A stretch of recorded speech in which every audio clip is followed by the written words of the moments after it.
expressed since the beginning. I don't want to dismiss it at all. It has interesting considerations about the use of nuclear arms, exchange of prisoners, the grain.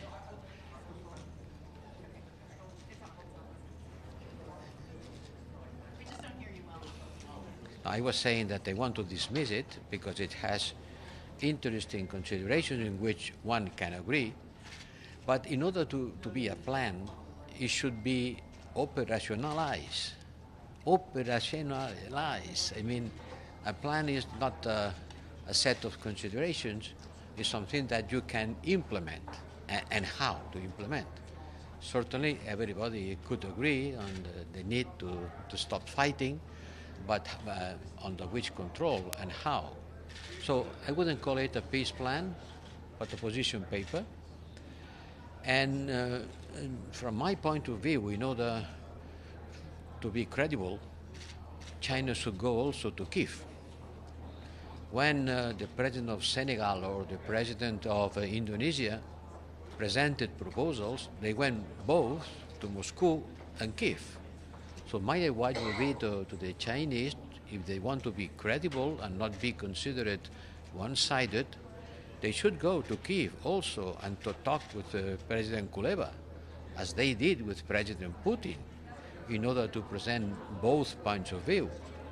And secondly, they cannot put on the same ground the aggressor and the aggressed. This is the first point.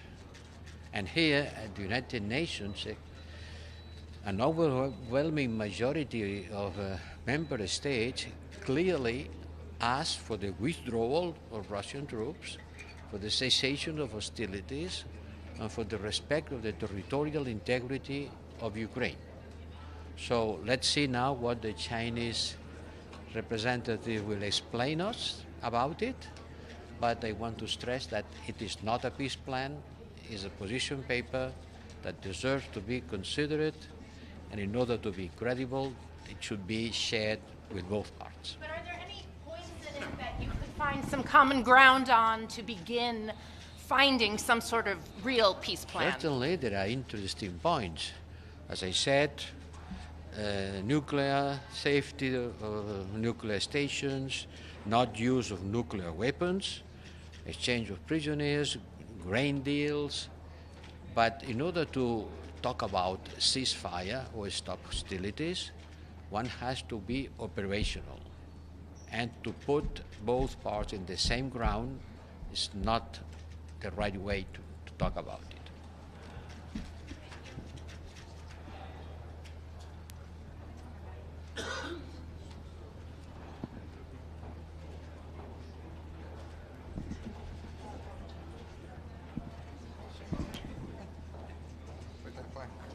Okay. Sure. Ladies and gentlemen, very good morning. Exactly. Sorry, we're having a problem hearing you. Just raise it up. Thank you. Better. Hopefully. We meet today exactly a year after Russia started its war, unjustified, unprovoked war against its neighbor, Ukraine. A year ago, many of us have wondered whether Kiev will stand, whether Ukraine will stand. All of those who doubted have been proven wrong. Today we have to make it very clear that we have no doubts that Ukraine can win this war. Yesterday there was a vote in the United Nations General Assembly asking for a just peace for Ukraine. And I can tell you there can be no just peace without a victory. There can be no justice without victory, as we cannot trust that Russia will hold to the peace if there is no victory for Ukraine. When it comes to the proposal made by China, so-called a peace plan, I think that we have to be very cautious. On one hand, the plan speaks about the respect for sovereignty.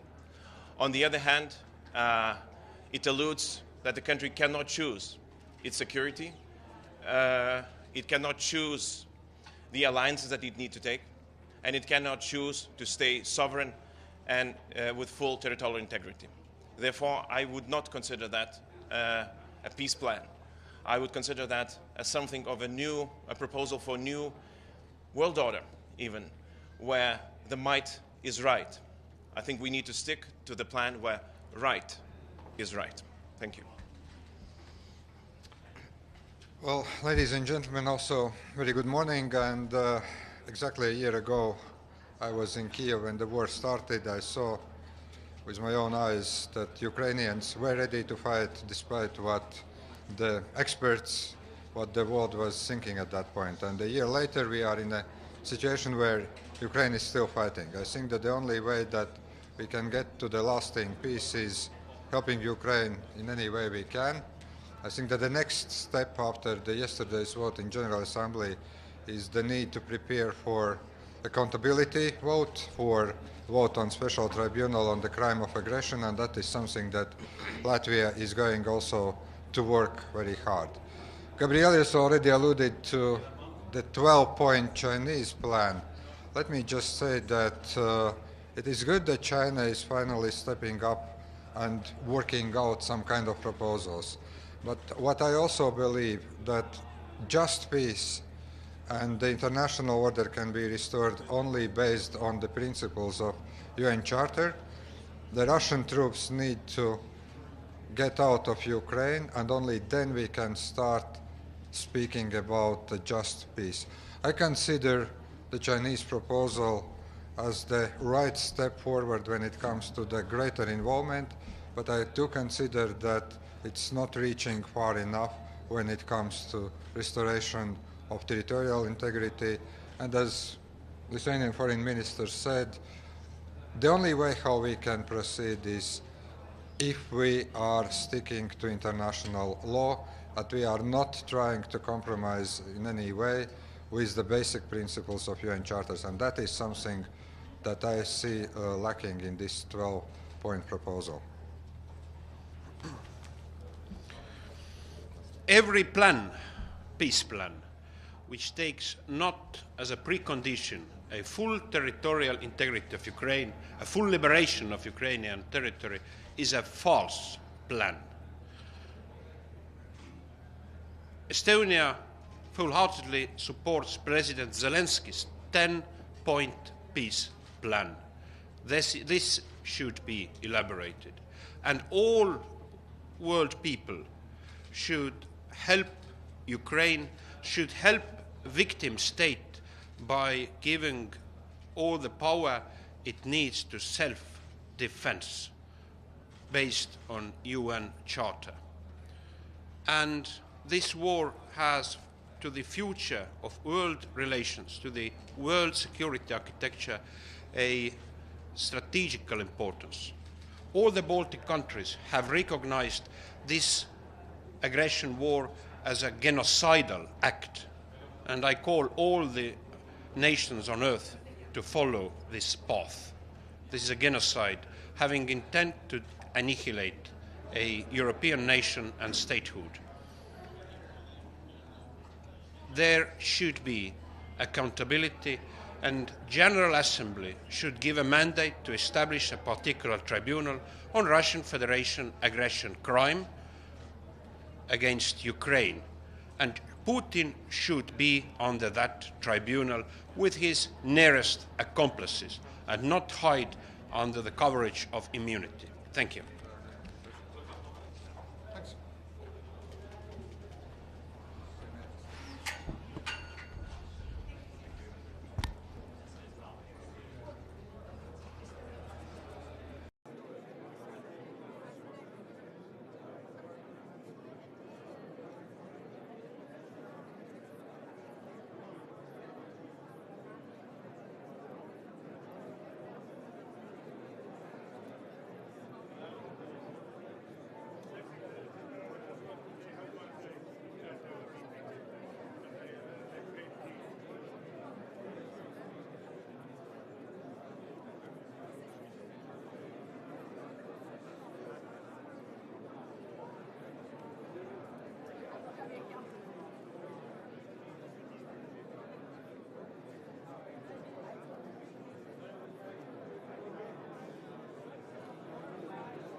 The 9,269th meeting of the Security Council is called to order.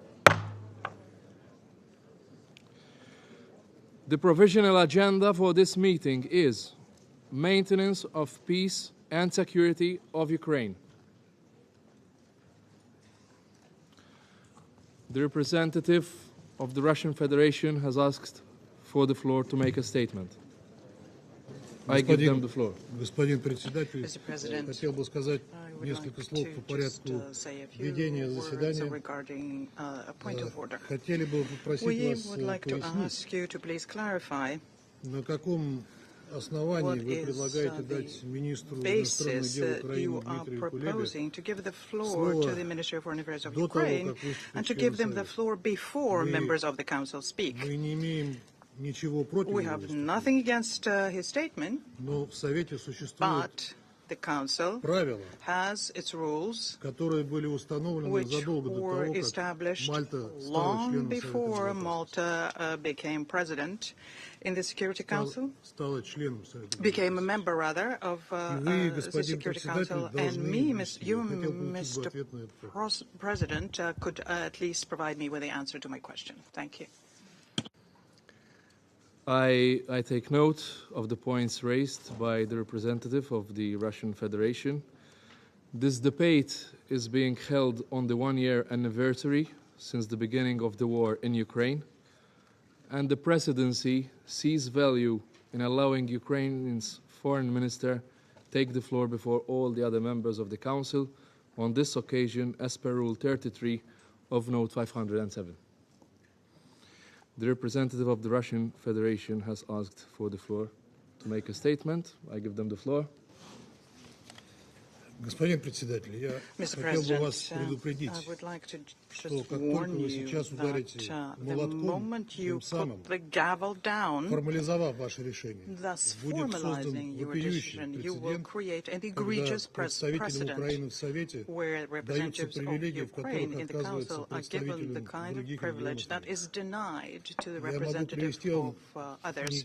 конкретные Let примеры me из just give недавней you практики. a specific example from recent Заседание под САР practice. 21 февраля The сего года. meeting on Госпожа CAR on the Валерий 21st of Бойко Тимон, February министр иностранных this дел year, ЦАР, the Minister of Foreign Affairs выступала of CAR, после Ms. члена Совета. Valerie, spoke after 27 members января of the сего Council. года. On the 27th На of заседании по February, Мали we had a meeting in министр Mali, иностранных and the дел Minister этой of Foreign страны Affairs Абдуллаев of that Диop country, также Mr. Bio, выступал после also члена took the Совета. floor after members of the 11 Council. января On сего the года на заседании 11th по of Колумбии January, we had колумбийский a meeting on вице-президент, Colombia, and the Vice подчеркнул, President of даже не Colombia, министр and let me иностранных underscore дел, this, not a а minister, but вице-президент the Франции Vice Маркес Мина President, выступала после члена Ms. возглавления. Mino, spoke after 24 members of the января Council. On сего the года 24th на of заседании по January this Гаити year, we had a meeting on министр Haiti, and the иностранных Minister дел of Foreign Доминиканской Affairs of the Республики Dominican Роберто Republic, Альварес Гил Mr. Alvarez выступал Gil, после всех took the членов floor СБ. after all members of the Council Аналогично have после spoken. членов СБ он выступал на заседании по Гаити 21 декабря And he 2022 also года. spoke after список all таких Security примеров Council можно meetings, продолжить. members at the meeting of Haiti Если later говорить on о in the year. And I прецедентах, то сам can Дмитрий continue Кулеба on with the list. выступал If в we're talking Совете about Безопасности precedent, well, 22 Mr. сентября Kuleba took the 2022 года после floor всех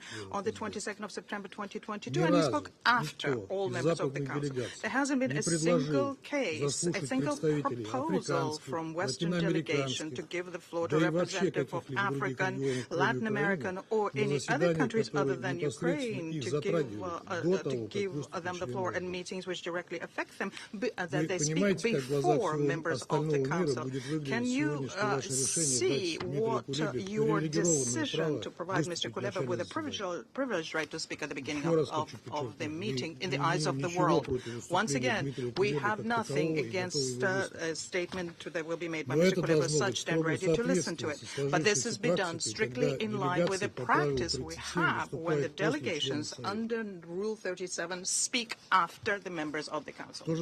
То же, что мы наблюдаем сейчас, What это we're очередная witnessing попытка today is утвердить yet право another отдельной attempt группы to стран, give certain rights to когда a вы, как group представитель, of the очевидно, countries country, whereas you, as a representative of the Golden Billion, give preference to Ukraine just because that she is a part of your geopolitical project. It turns out that it would seem that the problems of the rest of the world are of no concern to you. The same applies to the unprecedented number of delegations invited today under Rule 37. 12 EU countries, in addition to the High Representative, Josep Borrell. It's clear that all of these countries who have the same EU position dictated from Brussels will bring in no added value to the discussion. No added value. Such an approach devalues the value of the discussion and strikes against the reputation of the Council. Our British colleagues have already joined history as a bad faith president of the Council, where they rejected our request for a special emergency session of the Council, which was unprecedented. And we regret the fact that the Maltese presidency time and time again ignored the rules of procedure of the Council and thus placed its own national position, the position of the EU, above its responsibility of presidency. Presidency which is supposed to make sure that the procedures are upheld and be impartial. We must acknowledge that Malta is not carrying out this task, and this confirms us in our opinion that there is no added value to expand the Council with Western countries because you are turning the Council into your own instrument. I thank you. Once again, I take note of the points raised by the representative of the Russian Federation. May I also remind that, for instance, the foreign minister of Serbia spoke before the Security Council members at least twice in the last two meetings on MIC. And with regard to the list of speakers under Rule 37, the presidency took note of the fact that all these requests came from foreign ministers who took the time to travel to New York to be at the United Nations on this anniversary. This clearly indicates that they feel that their countries have been and are still being directly impacted by this war. The agenda is adopted.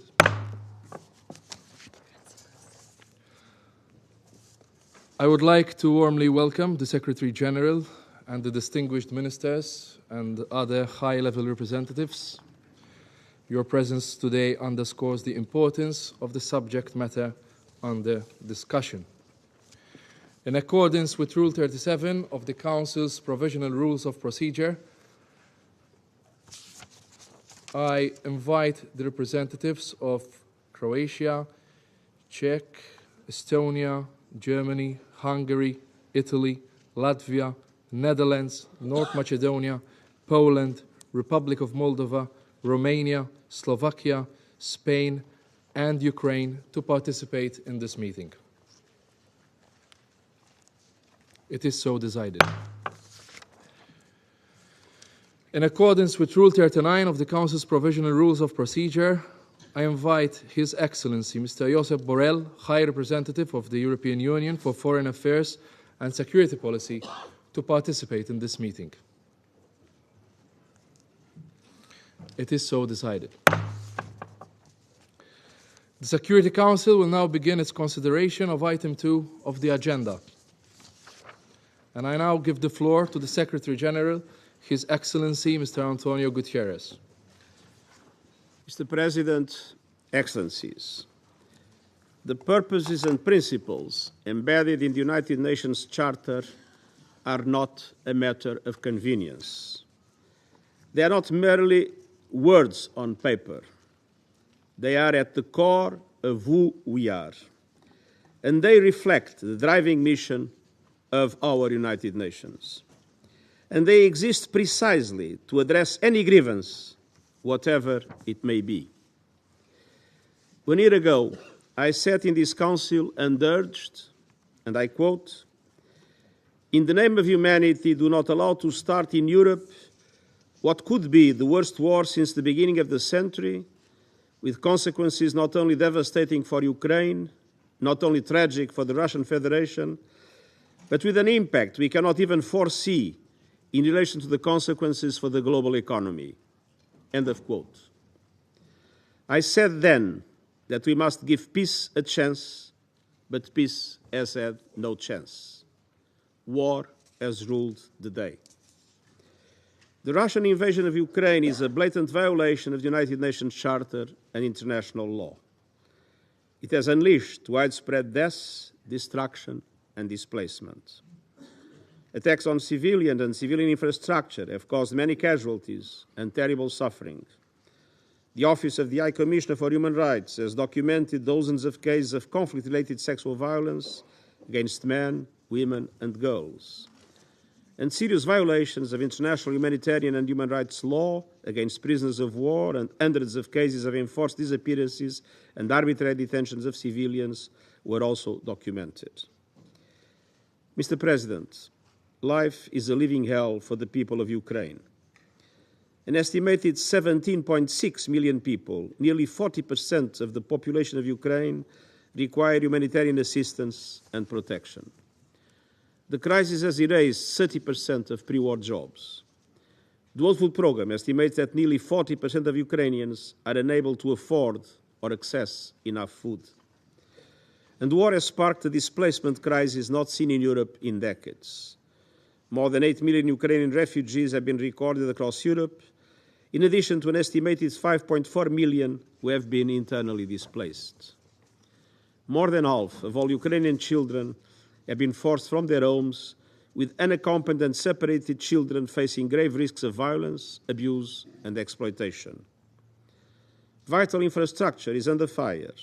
Water, energy, and heating systems have been destroyed in the depths of a freezing winter. The World Health Organization has verified over 700 attacks on healthcare facilities, and more than 3,000 schools and colleges have been damaged or destroyed.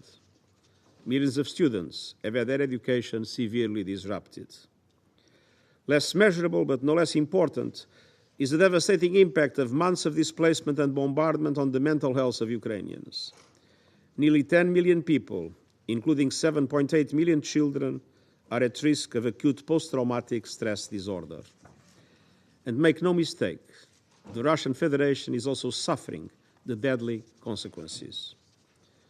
Monsieur le Président, Mr. President, nous avons besoin de we paix, need peace. une paix conforme à la Peace Charte in des line Nations Unies with et au the droit United Nations international. Charter and international law. Tout en œuvrant pour la paix, nous As we work continuerons for peace, d'appeler we will à agir continue sur plusieurs calling fronts. for action on many fronts. La protection des civils Protection doit of demeurer la civilians priorité must absolue. remain the top priority. Les attaques contre les Attacks civils et les on infrastructures civilians civiles and doivent civilian cesser. infrastructure must stop. L'emploi d'armes The explosives use à of effet explosive étendu dans les weapons zones with peuplées, wide dans les area villes et les effects in villages doit populated prendre areas, fin. in towns, cities and Un accès villages humanitaire must sûr end. et sans entrave Safe and doit être unimpeded garanti humanitarian access afin for d'acheminer une aide life-saving vitale. assistance Et il nous faut must be également investir ensured. dans le We must redressement also et la invest in reconstruction Ukraine's de l'Ukraine. recovery and reconstruction. À la demande du gouvernement At the ukrainien et au request nom of du the système Ukrainian des Nations government Unies, and le on programme behalf des of the Nations United Unies pour le Nations system, développement the United Nations procède Development conjointement avec la Programme Banque is mondiale à une co-leading évaluation des an dégâts assessment aux of damage infrastructures to energy énergétiques. infrastructure jointly with the World Bank. Monsieur le Président, Mr. President, depuis le début de la since the guerre, start of l'Agence the war, internationale de the l'énergie International atomique Atomic a Energy aidé Agency l'Ukraine à has assurer la supported sûreté et la Ukraine to sécurité ensure de the ses 15 safety and réacteurs security en of its service dans 15 4 operating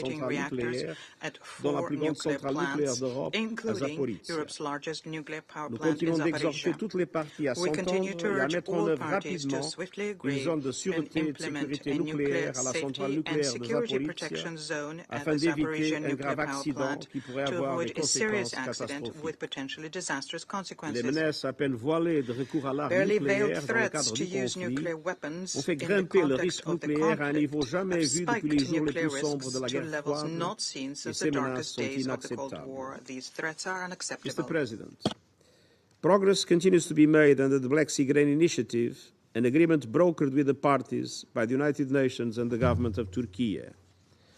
More than 20 million metric tons of foodstuffs have now been safely reconnected to global supply chains on more than 700 ships, helping to bring down prices around the world.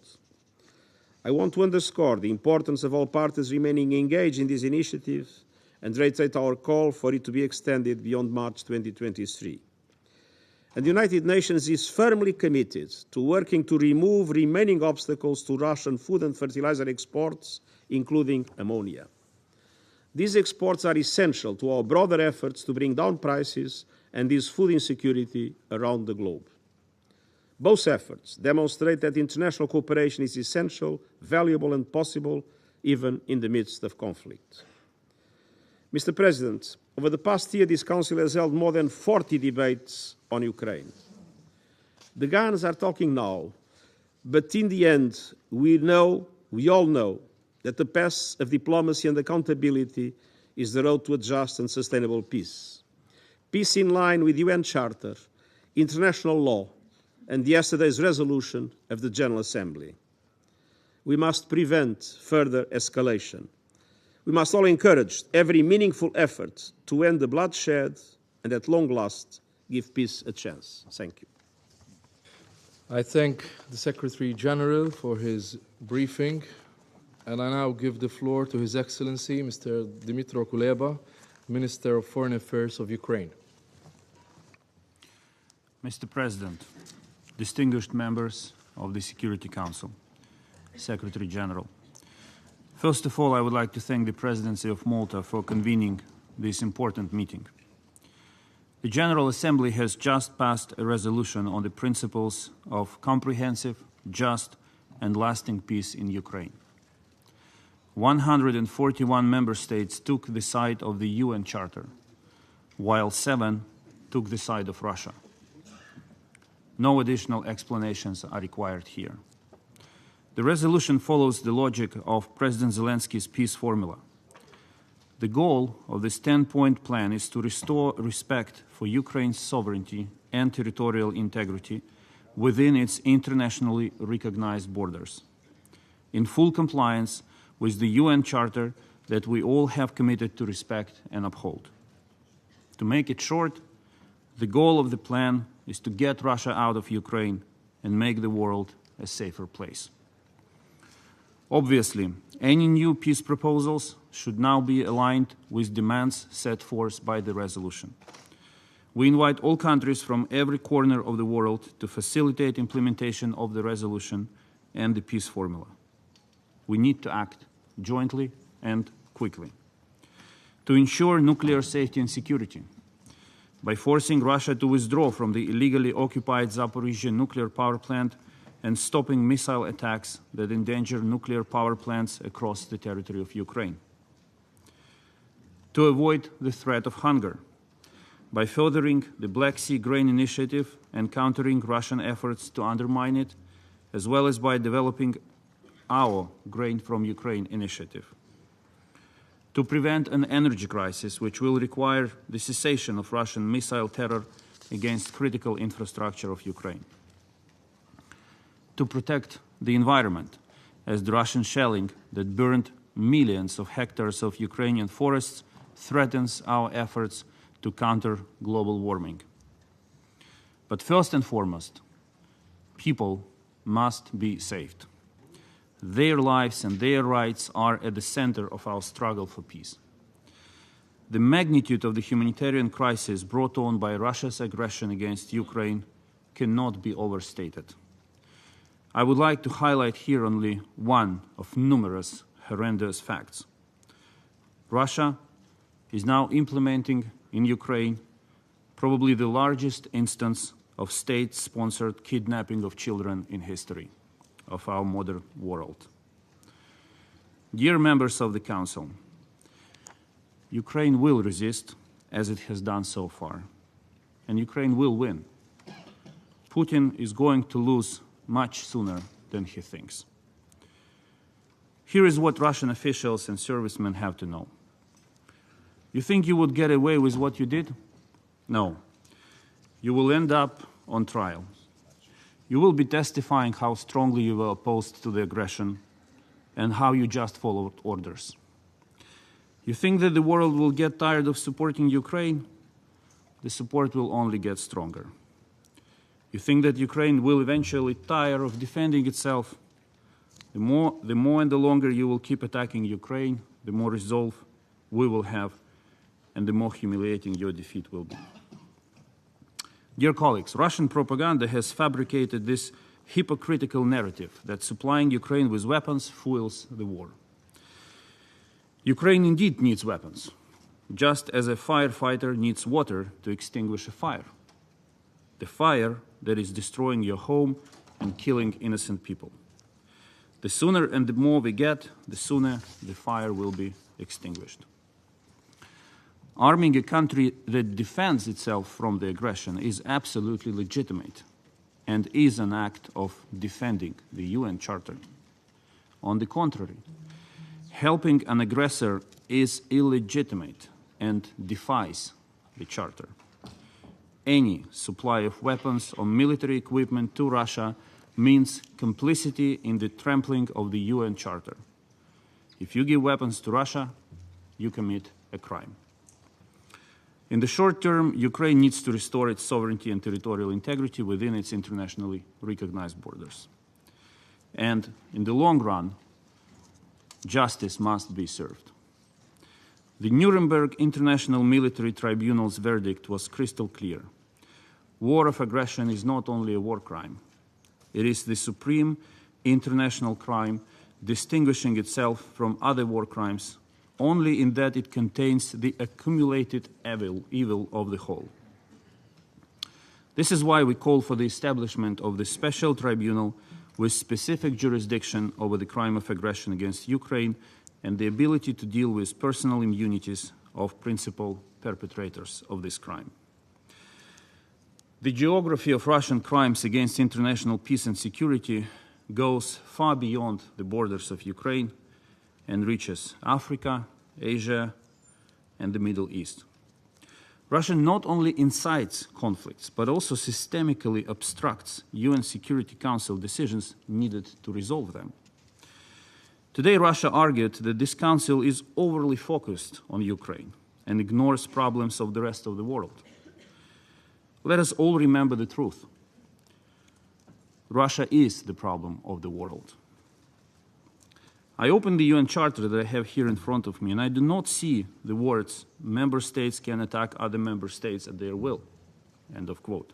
I don't see the words, violating borders is allowed. And furthermore, and most importantly, I do not see the words, the Russian Federation in the UN Charter, on the list of permanent Security Council members. In 1991, Russia usurped the USSR seat of the permanent Security Council member and turned it into the throne of impunity. The future of Russia in the United Nations should be determined in the context of the illegitimate change of plates from USSR to Russia in 1991 and responsibility for crimes committed on the territory of Ukraine, including war crimes, crimes against humanity, and genocide. I say it again and again, peace means justice. And all the peace-loving nations will win peace on the battlefield and at the diplomatic tables. Finally, on this tragic day, when we mourn lives and destinies broken by Russia, I kindly ask everyone to observe a minute of silence in memory of the victims of the aggression. I thank you, Mr. President.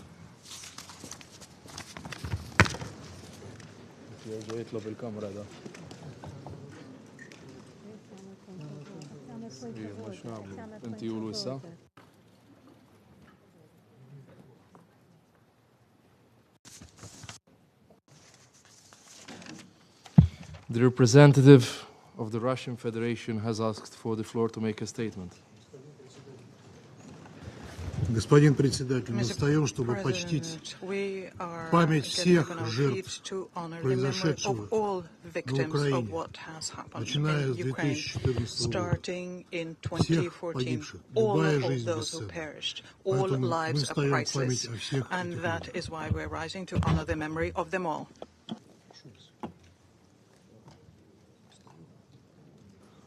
I thank the representative for their statement.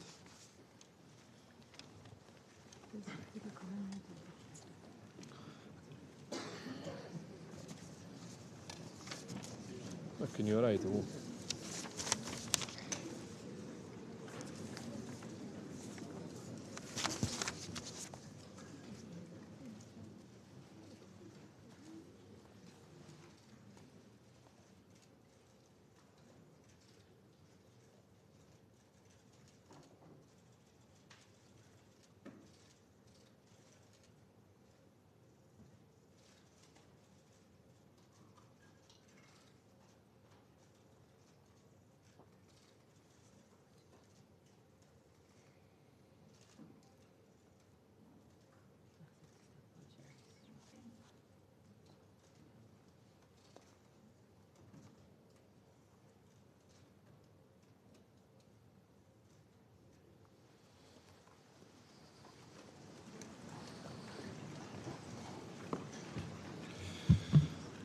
I thank His Excellency, Mr. Kuleba, for his statement. I shall now make a statement in my capacity as Minister for Foreign and European Affairs and Trade of Malta.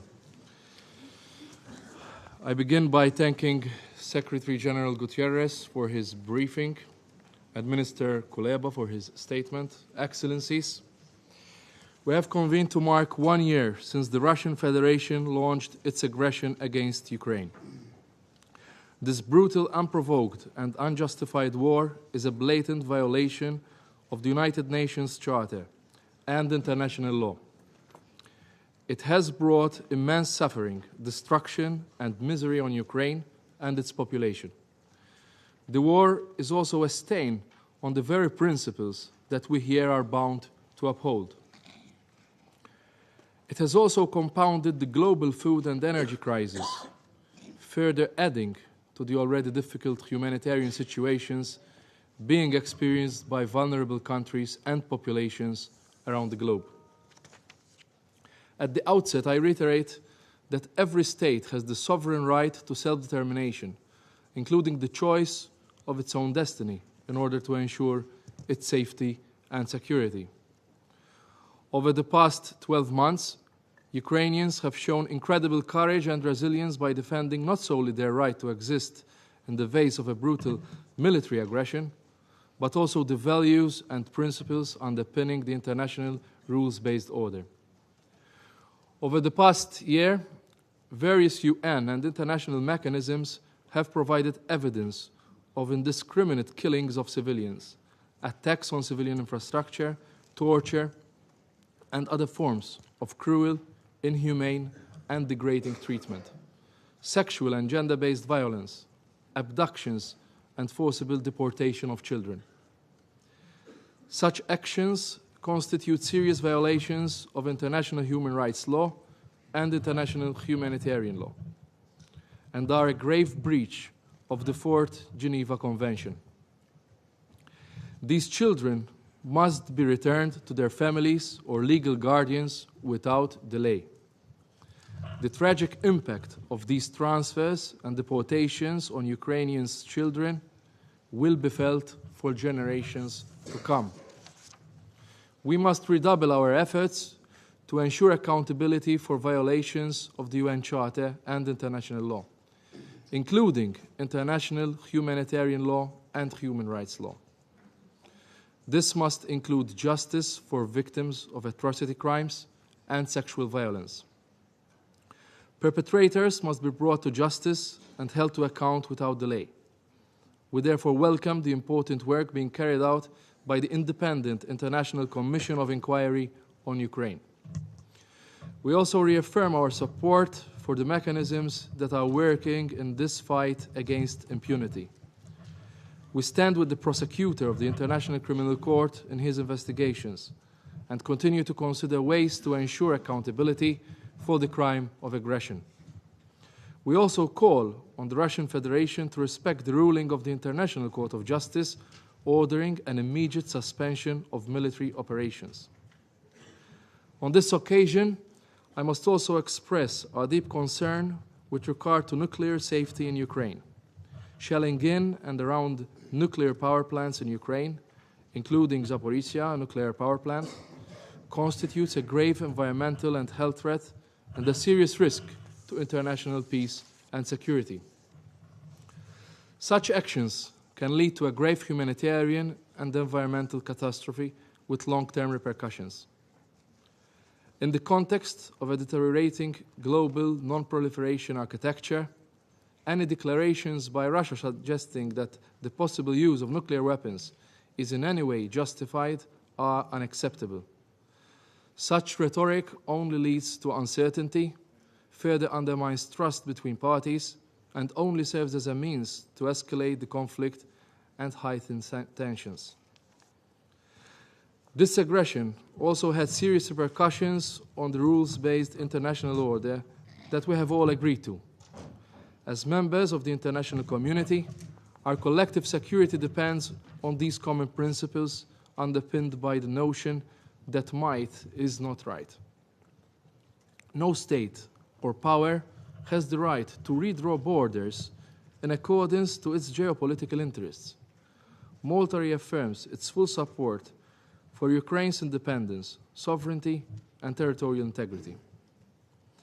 As committed multilateralists, it is our duty to defend and promote these principles and to counter contempt for them.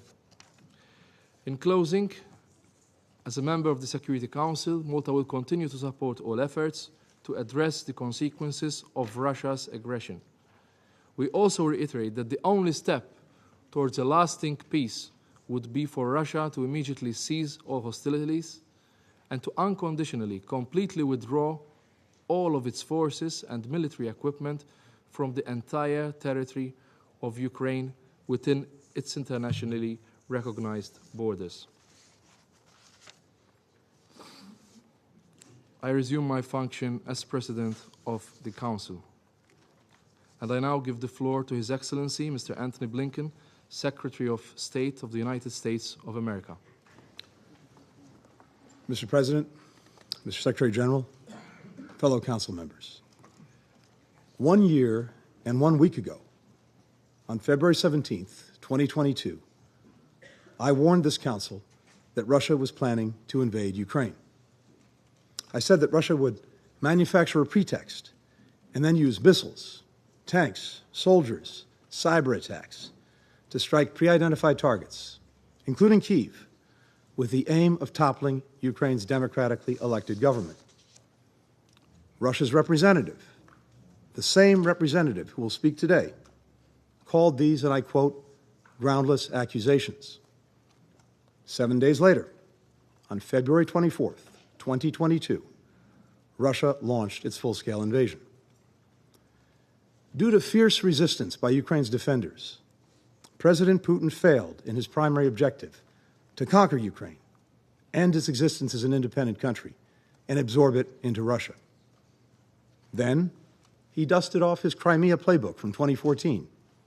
He called snap referenda in 4 occupied parts of Ukraine, deported Ukrainians, bussed in Russians, held sham votes at gunpoint, and then manipulated the results to claim near unanimous support for joining the Russian Federation.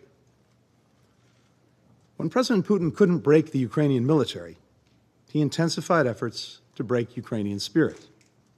Over the last year, Russia has killed tens of thousands of Ukrainian men, women, and children, uprooted more than 13 million people from their homes, destroyed more than half of the country's energy grid, bombed more than 700 hospitals, 2,600 schools, and abducted at least 6,000 Ukrainian children, some as young as 4 months old, and relocated them to Russia. And yet, the spirit of the Ukrainians remains unbroken. If anything, it's stronger than ever.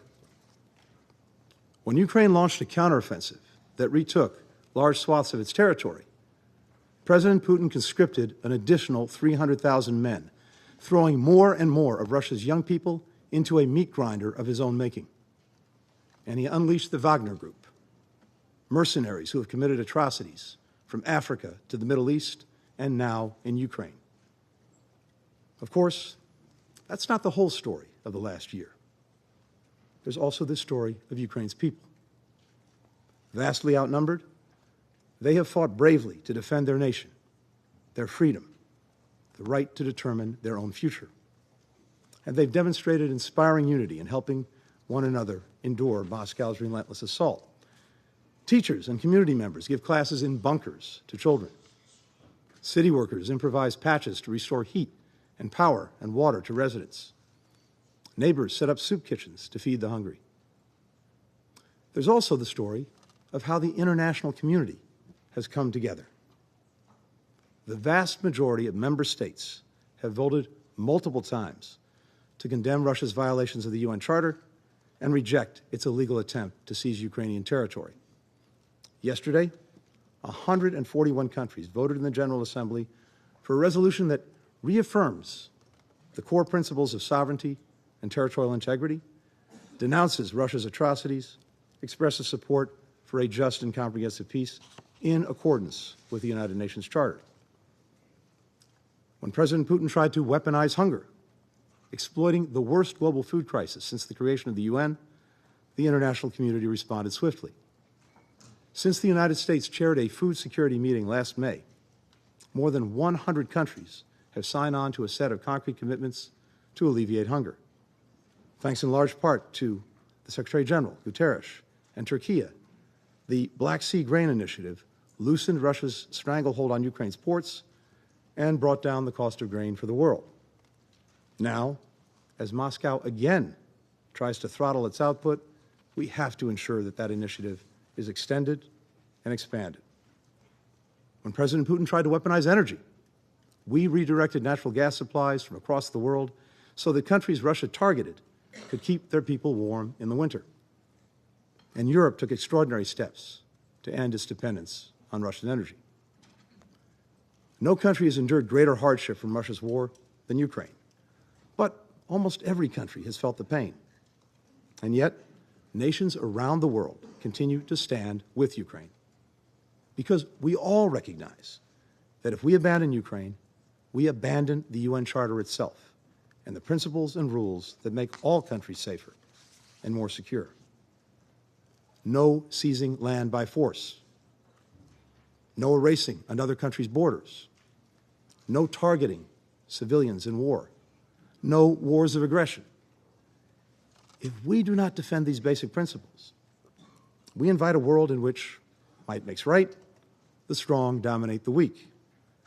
That's the world this body was created to end. And members of this council have a unique responsibility to make sure that we do not return to it. We can do that in three ways. First, we must push for a just and durable peace. Now, I expect that many countries will call for peace today. No one wants peace more than the Ukrainian people. And the United States has long made clear, even before this war, that we're prepared to engage in any meaningful diplomatic effort to stop Russia's aggression against Ukraine. But history teaches us that it's the nature of peace that matters. For peace to be just, it must uphold the principles at the heart of the UN Charter: sovereignty, territorial integrity, independence. For peace to be durable, it must ensure that Russia can't simply rest, rearm, and relaunch the war in a few months or a few years. Any peace that legitimizes Russia's seizure of land by force will weaken the Charter and send a message to would-be aggressors everywhere that they can invade countries and get away with it. President Zelensky has put forward a 10-point plan for a just and durable peace. President Putin, by contrast, has made clear that there's nothing to talk about until Ukraine accepts, and I quote, the new territorial realities, while doubling down on his brutal tactics. Members of this Council have a fundamental responsibility to ensure that any peace is just and durable. Council members should not be fooled by calls for a temporary or unconditional ceasefire. Russia will use any pause in fighting to consolidate control over the territory it's illegally seized and replenish its forces for further attacks. That's what happened when Russia's first assault on Ukraine froze in 2015. Look at what followed. And members of this Council should not fall into the false equivalency of calling on both sides to stop fighting or calling on other nations to stop supporting Ukraine in the name of peace. No member of this Council should call for peace while supporting Russia's war on Ukraine and on the UN Charter. In this war, there is an aggressor and there is a victim. Russia fights for conquest. Ukraine fights for its freedom. If Russia stops fighting and leaves Ukraine, the war ends. If Ukraine stops fighting, Ukraine ends.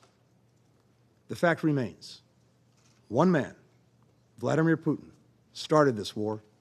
One man can end it. Second, even as we work to end Russia's war against Ukraine, members of this Council must continue to address other challenges to international peace and security. We hear the concerns of countries who worry that standing with Ukraine and holding Russia accountable is diverting focus and resources from others in need. To those countries, I would say simply, look at our actions. And when you hear Russia and its defenders accuse the countries who support Ukraine of ignoring the rest of the world, I say, look at Moscow's actions. Compare the numbers. In addition to the $13.5 billion in food aid that the United States contributed to fight hunger over the last year, we also fund more than 40% of the World Food Programme's budget. Russia contributes less than 1% of that budget. That's not an outlier. Based on the latest UN figures, the United States donates over 9 times as much as Russia to UN peacekeeping. We donate 390 times as much as Russia to UNICEF. We give nearly 1,000 times as much as Russia to the UN Refugee Agency. Third, we must reaffirm our commitment to upholding what the UN Charter calls, and I quote, the dignity and worth of the human person. We must continue to compile evidence of Russia's ongoing and widespread atrocities, including executions, torture, rape and sexual violence, the deportation of thousands of Ukrainian civilians to Russia. We must continue to document Russia's war crimes and crimes against humanity and share this evidence with investigators and prosecutors so that one day the perpetrators can be held accountable. Day after day of Russia's atrocities, it's easy to become numb to the horror, to lose our ability to feel shock and outrage. But we can never let the crimes Russia's committing become our new normal. Bucha is not normal. Mariupol is not normal. Irpin is not normal. Bombing schools and hospitals and apartment buildings to rubble is not normal. Stealing Ukrainian children from their families and giving them to people in Russia is not normal. We must not let President Putin's callous indifference to human life become our own. We must force ourselves to remember that behind every atrocity in this wretched war, in conflicts around the world, is a human being. I recently visited an exhibit of artwork made by Ukrainian children affected by the war. One painting I saw was made by a 10-year-old girl named Veronica. Last April, Russian forces shelled her home in Vuhledar, killing her whole family. When first responders dug her from the rubble, a piece of shrapnel was lodged in her skull. Her left thumb had been ripped off. Doctors saved her life, but the attack left her right hand mostly paralyzed, and she can't see out of her left eye. In her painting, Veronica drew herself in a bright pink and orange dress, holding a bouquet of flowers. A building stands next to her. When asked who lived there, she said it was a place where all the people she knew who had been killed in the war could be safe. We, the peoples of the United Nations, determined to save succeeding generations from the scourge of war. That's how the UN Charter begins. Fellow members of this Council, now is the time to meet that promise. There are so many people in Ukraine who want the same thing as that little girl, Veronica. A world where they can live in peace, in their own country, and keep the people they love safe. We have the power. We have the responsibility to create that world today and for generations to come. We cannot, we will not let one country destroy it. Thank you. I thank His Excellency, Mr. Blinken, for his statement. I now give the floor to Her Excellency, Ms. Solta Shachka, Minister for Europe and Foreign Affairs of Albania.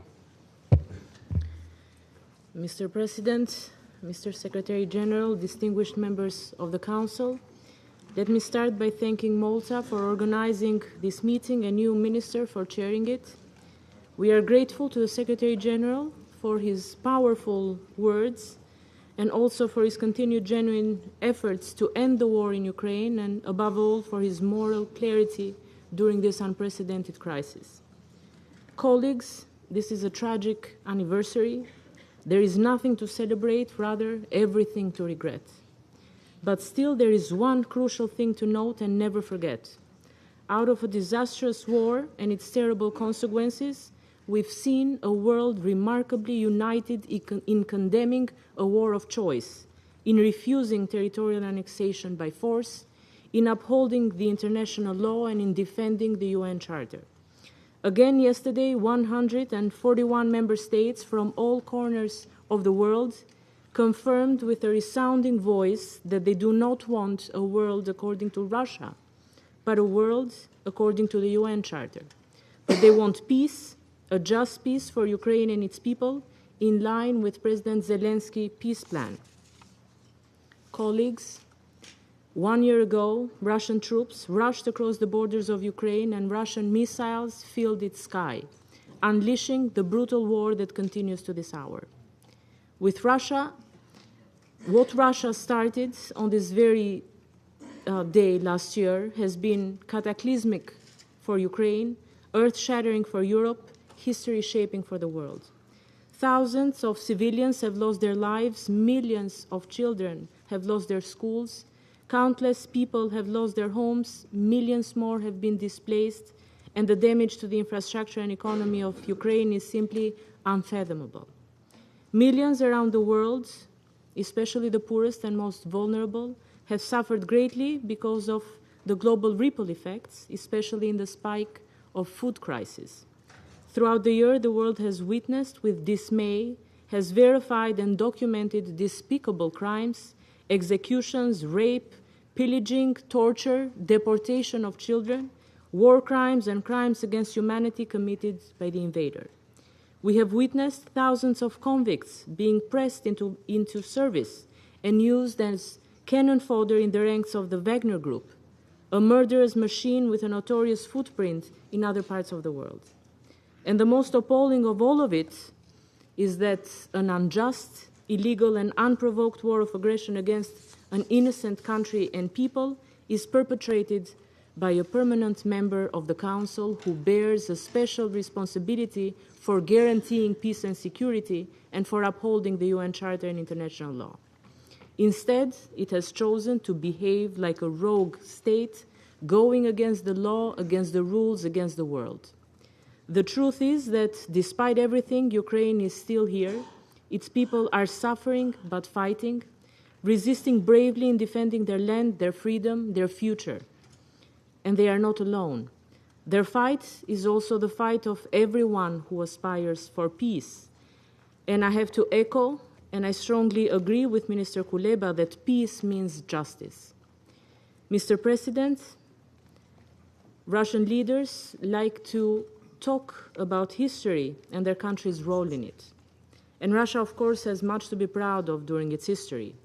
But countries and their leaders are judged above all by their ability to learn from the past and their actions in the present. And at the present, Russia has nothing to be proud of. With its wrong actions, with its disastrous policy and its criminal war, Russia has isolated itself, and it has only itself to blame for it. The sooner ordinary Russians will understand this, the sooner this madness will stop. Colleagues, this war must end, and it will end. But the end we envisage is the end of aggression, not the end of the rules-based world order. It is the end of the presence of Russian troops in Ukraine, not the end of life there. It is the end of unnecessary suffering, not the end of hope. There must be and will be a future with a just and stable peace, with a free and secure Ukraine, sovereign and with its territorial integrity restored, and we look forward to the day, and I hope soon, of the start of a process of healing and reconstruction. But until that day comes, Ukraine and its people deserve all of our political, economic, and military support, all our continued solidarity in their heroic resistance to defend themselves, to defend the right and the just. Slava Ukraini. Thank you for your attention. I thank Her Excellency, Ms. Chachka, for her statement, and I now give the floor to His Excellency, Mr. Juan Carlos Hurgoin, Minister of Foreign Affairs and Human Mobility of Ecuador. Gracias, señor presidente, por convocar a este debate cuando se cumple un año de la agresión militar sobre Ucrania. Los primeros bombardeos que iniciaron mientras este Consejo se reunía en esta misma sala pulverizaron los esfuerzos diplomáticos de la comunidad internacional y el clamor del secretario general Antonio Guterres, que pedía a la Federación de Rusia que le diera a la paz una oportunidad. Hoy me enfocaré en tres puntos centrales. Primero, las graves consecuencias humanitarias y globales de esta guerra. Segundo, lo que este Consejo y las Naciones Unidas han podido hacer. Y tercero, lo que hace falta para el restablecimiento de la paz y la seguridad. Señor presidente, las consecuencias de esta agresión militar fueron desastrosas desde el primer día. De hecho, 72 horas después, el secretario general adjunto informó a este órgano sobre el escenario humanitario de horror. Entre los cientos de miles de personas que querían huir de esta absurda agresión de Rusia, estaban cerca de 1,000 ecuatorianos. Muchos de ellos debimos evacuar en el marco de operaciones de emergencia, de manera coordinada junto a otros países de Sudamérica como Colombia, Perú y México. Muchos de esos ecuatorianos fueron para nosotros testimonio vivo de las graves consecuencias humanitarias de la invasión que se siguen deteriorando día tras día y minuto a minuto, incluso mientras debatimos en este momento. Este no es un conflicto que se centra en Ucrania. Fue un ataque al mundo. Es una agresión a América Latina también. Con 14 millones de personas forzadas a salir de sus hogares, 8 millones refugiadas en Europa y casi 6 millones de desplazados internos, las más afectadas son las mujeres, las niñas y los niños. La guerra tiene cerca de 18 millones de personas bajo necesidades de protección y asistencia. La destrucción de empleos y la devastación económica agravan esta tragedia inducida y ponen en situación de estrés a los mecanismos de protección de los derechos humanos. Las ejecuciones sumarias, la violencia sexual y basada en el género, la tortura y otros tratos inhumanos y degradantes son parte de los ingredientes de crueldad de esta guerra. Hace un año este Consejo fue advertido de cuán brutal y prolongada podía ser la guerra urbana. Esa advertencia no fue suficiente para detener el uso de explosivos en zonas pobladas y los ataques dirigidos contra infraestructura crítica, energética, residencial, sanitaria, educativa y productiva, y contra el patrimonio de la cultura e identidad de Ucrania, incluyendo museos y sitios religiosos. Este conflicto, que está infligiendo dolor y destrucción sobre el pueblo de Ucrania, exacerbó además la amenaza nuclear, agravó la inseguridad alimentaria global y afectó las economías, en particular de los países en desarrollo. Asimismo, afectó la dinámica de trabajo de este Consejo y la confianza en el sistema de Naciones Unidas, lo que me lleva a mi segundo punto. En estos 12 meses, el sistema de Naciones Unidas se ha movilizado.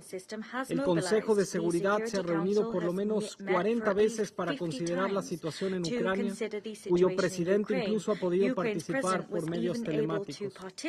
Este Consejo, gracias al mecanismo Unión Pro Paz, con su resolución 2623, convocó al 11º periodo extraordinario de sesiones de emergencia de la Asamblea General, que adoptó 6 resoluciones centradas, entre otros, en la integridad territorial, la cuestión humanitaria, la rendición de cuentas y la que acabamos de adoptar ayer con una votación abrumadora sobre los principios de la Carta de Naciones Unidas en los que se basa una paz general, justa y duradera. Por su parte, el pasado 16 de marzo de 2022, la Corte Internacional de Justicia ordenó a la Federación de Rusia suspender de inmediato sus operaciones militares, y el secretario general ha sido clave por su actuación sobre la evacuación de civiles, liberación de prisioneros y otros asuntos humanitarios, incluyendo la iniciativa del grano del Mar Negro. El Organismo Internacional de Energía Atómica también se encuentra desplegado en las centrales nucleares de Ucrania para reducir los riesgos existentes. Señor presidente, como expuesto, Naciones Unidas está movilizada, pero nada, ningún esfuerzo será suficiente ante el dolor de miles de padres o madres que siguen enterrando a sus hijos y el drama de esos miles de niños y niñas huérfanos. ¿Cómo justificamos ante esa generación del pueblo de Ucrania que un día se despertó bajo el asedio de las bombas, los misiles y la pólvora para no ver más a sus seres queridos porque unos murieron y otros huyeron? ¿Cuántos horrores más deben pasar para que termine esta absurda guerra? ¿Cuántas sesiones más de este Consejo hacen falta para detener la agresión militar contra Ucrania? Esto me lleva a mi tercer y último punto sobre lo que todavía podemos y debemos hacer. Primero, el Consejo debe rechazar sin ambigüedades los intentos de anexión de territorios basados en la fuerza y la violencia como herramienta de dominación entre los Estados. Esta no es una visión de Occidente, como se escucha una y otra vez. Este es un principio sagrado para los países en desarrollo, cuyo único arsenal es el derecho internacional y sus municiones son los dispositivos de la Carta. Segundo, debe terminar inmediatamente el abuso y la aplicación parcial del artículo 27.3 de la Carta, por la cual la parte en una controversia debe abstenerse de votar. Tercero, los miembros del Consejo de manera colectiva o individual debemos redoblar nuestro apoyo para los esfuerzos y buenos oficios del Secretario General, así como para las labores interagenciales. Cuarto, ¿qué mejor manera de honrar la vida de las víctimas de este conflicto que asegurando los mecanismos de investigación independientes, la rendición de cuentas y la reparación como herramientas de resarcimiento, pero también de disuasión? Y finalmente, lo más importante, la Federación de Rusia debe poner fin de inmediato a la guerra no provocada e injustificable, retirando sus tropas de ocupación para permitir un alto al fuego realista encaminado al restablecimiento de la paz y la seguridad en Ucrania, fundamentadas en el respeto a su soberanía, integridad territorial e independencia política. Hoy, por todos los niños y niñas que murieron y los heridos y por los que viven todavía bajo el espectro de las bombas, hacemos un llamado para que esta guerra no dure un día más. Muchas gracias. I thank His Excellency, Mr. Hungarian, for his statement, and I now give the floor to His Excellency, Mr. Ignacio Cassis, Federal Councillor and Head of the Federal Department of Foreign Affairs of Switzerland. Merci, Monsieur le Président. Thank you, Mr. President. Mesdames et Messieurs les membres du Conseil, Mesdames et Messieurs les membres de l'ONU, chers invités, je remercie le secrétaire général Antonio Guterres pour son engagement en faveur de la paix. Je tiens à vous assurer du soutien de la Suisse pour les actions de ce Conseil. Lors de ma première visite en Ukraine en octobre 2021, j'ai discuté avec les autorités politiques de réforme et de construction. Nous parlions alors d'un avenir stable et prospère pour ce pays. Le contraste avec ma deuxième visite l'automne dernier à Kiev, sous les bombes, est glaçant, est désolant. L'agression russe contre l'Ukraine est un énorme choc pour la Suisse, dépositaire et partie aux conventions de Genève. Mon pays est attaché aux principes de paix et de souveraineté portés par la Charte des Nations Unies. Depuis 12 mois, cette charte est violée et les conventions de Genève qui fixent des limites à la barbarie de la guerre sont bafouées. Mais la Suisse croit en la force du droit. J'appelle donc au respect intégral des règles essentielles du droit international humanitaire. La population civile, les blessés, les prisonniers et les infrastructures vitales